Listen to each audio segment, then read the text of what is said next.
इमाम हुसैन अलैहिस्सलाम के कातिलों को चुन चुन कर मारने वाला शख्स मुख्तार सक़फ़ी था। मुख्तार ने अल्लाह ताला के दरबार में दुआ की कि उसे तब तक मौत न आए जब तक वो एक एक यजीदियों को कत्ल करके उनके नापाक वजूद से इस जमीन को पाक न कर दे, और कहा एक को भी न छोड़ूंगा, ऐसा खून बहाऊंगा कि लोगों को बख्त नस्र का जमाना याद आएगा। मुख्तार ने सन 63 हिजरी में सबसे पहले कोफा पर हमला किया। उस वक्त अब्दुल्लाह इब्न जुबैर ने अब्दुल्लाह इब्न मूती को कोफा का गवर्नर मुकर्रर किया था। मुख्तार ने उससे जंग किया और कोफा पर अपनी हुकूमत कायम कर ली। 66 हिजरी में मुख्तार ने ऐलान किया कि वो इमाम हुसैन और आपके असहाब के खून का बदला लेगा।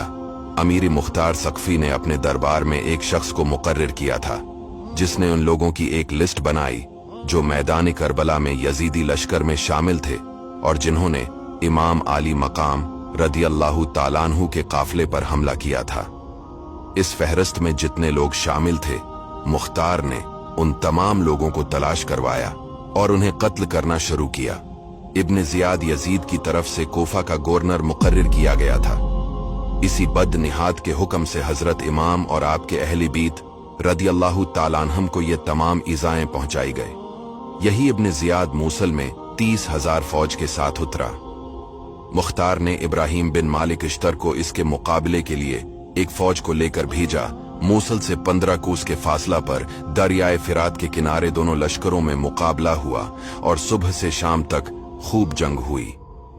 जब दिन खत्म होने वाला था और आफताब करीब गुरूब था, इस वक्त इब्राहिम की फौज गालिब आई। इब्न जियाद को शिकस्त हुई, इसके हमराही भागे। इब्राहिम ने हुक्म दिया कि फौज मुखालिफ में से जो हाथ आए इसको जिंदा न छोड़ा जाए। चिनाचे बहुत से हलाक किए गए।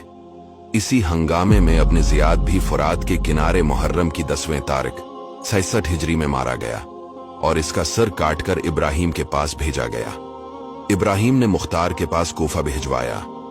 मुख्तार ने दारलामारात कोफा को आरास्ता किया और अहली कोफा को जमा करके इब्न जियाद का सर नापाक इसी जगह रखवाया जिस जगह इस मगरूर हुकूमत ने हजरत इमाम हुसैन रदियल्लाहु ताला अन्हु का सर मुबारक रखा था।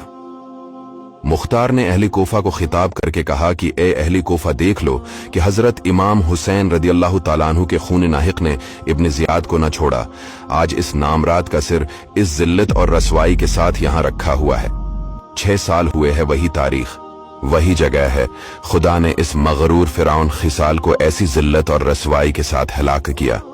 इसी कोफा और इसी दारुल हुकूमत में इस बेदीन के कत्ल पर जश्न मनाया जा रहा है।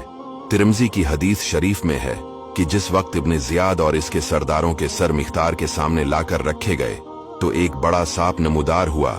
इसकी हैबत से लोग डर गए और तमाम सरों पर फहरा। जब अब्दुल्ला इब्न ज़ियाद के सर के पास पहुंचा, इसके नथने में घुस गया और थोड़ी देर ठहर कर इसके मुंह से निकला। इस तरह 3 बार सांप इस केसर के अंदर दाखिल हुआ और गायब हो गया।